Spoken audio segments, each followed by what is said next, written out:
I am not a cop hater. My brother-in-law is a retired cop. On a business trip years ago, I had a flat tire on I-75. I pulled to the narrow shoulder, popped the trunk, and was wrestling with the spare tire when a state patrol car pulled in behind me.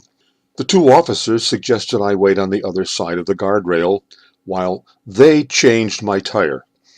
I thanked them, they wished me a safe journey, waved, and went on their way. I wrote a letter to their post commander thanking them for their service above and beyond the call. My Uncle Bob was a 30-year veteran police officer and my best man at my wedding. No, I don't hate cops. But what I do hate is the police state in which we increasingly find ourselves. I don't blame the cops as much as I do the utopian, power-hungry control freaks, the white shirts, the would-be Doug Neidermeiers of the world, who have tightened the noose around all our necks with stupid and unnecessary laws they then send the cops out to attempt to enforce. Most are genuine efforts to improve public safety, but too many are often thinly disguised revenue-generating schemes when property, sales, and other taxes just aren't enough for them. And every thinking American should hate that as well. Ever since the so-called war on drugs, and now the war on terror, actually more like the war on the Bill of Rights, began, civilian cops have undergone military training. The authorities gentled it down with the prefix para, but those dynamic entry teams would be more at home in Iraq than in Indiana. And I also wonder if cops, tacked up in military combat gear, might begin to view those citizens around them less as fellow citizens and more as opponents or enemies. I have long thought that that sort of activity within the ranks of otherwise civilian law enforcement was a push by the political hacks with an agenda to bypass posse comitatus for purposes beyond the war on drugs and war on terror and other currently criminal behavior. That the mass of that shrinking minority, the American citizen, thank you Mr. Open Borders Bush and Total Amnesty Obama, has not objected to this erosion of personal liberty does not bode well for the future of freedom here. I wonder what sort of body count of innocent grandmothers and others it will take before folks begin to grasp that they might be more at risk from the cops than the criminals and bring the situation back under control. These events would have deeply concerned my Uncle Bob, may he rest in peace. Uncle Bob was a 30-year veteran of a suburban police force in Ohio. He was best man at my wedding in 1962. He served in an era when most cops embodied the now frequently hollow motto emblazoned on units all over the country: to protect and serve. The last 10 years of his career were spent as the chief juvenile detective in his department.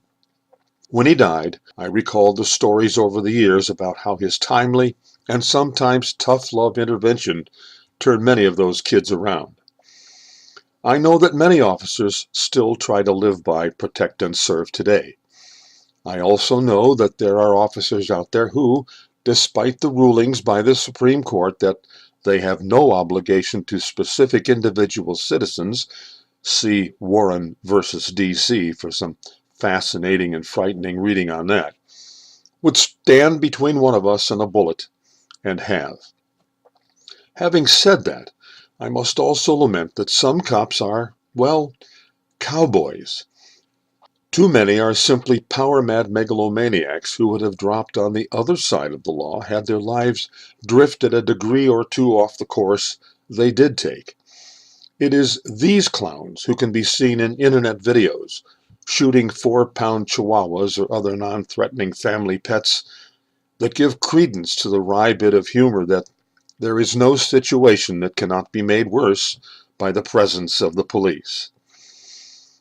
I believe this to be especially true of far too many federal law enforcement types who have allowed their egos and hubris to become as bloated as the bureaucratic federal behemoth they serve. More on that disturbing topic at the end of this presentation. Their mandate is no longer to protect and serve the citizens who pay their salaries. It is to crush any meaningful resistance to a growing body of procedures, regulations, and policies too frequently enforced under severely tortured interpretations of the underlying legislative enactments, if any, and often put in place by executive fiat of the otherwise not very typical fellow citizens we send out from among us to operate the levers of power. The massively abused property seizure statutes, laws the authors of which now seek to rescind, spring to mind.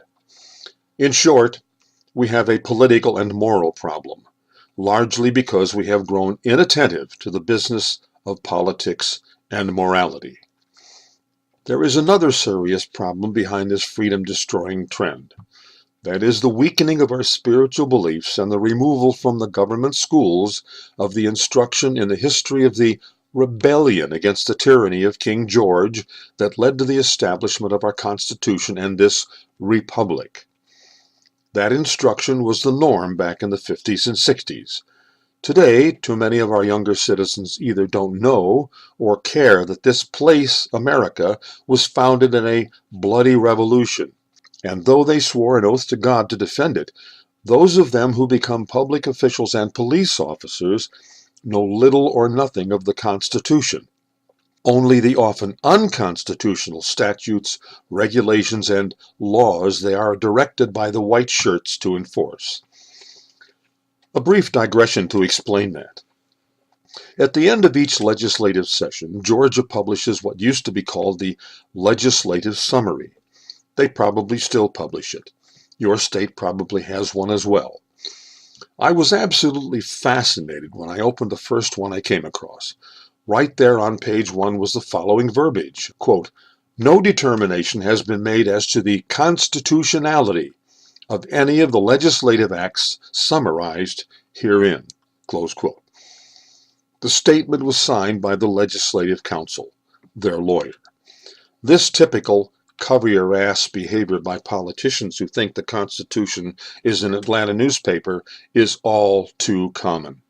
Bottom line, if anyone thinks these guys have one eye on the state and national constitutions as they mess with your lives, you'd better think again.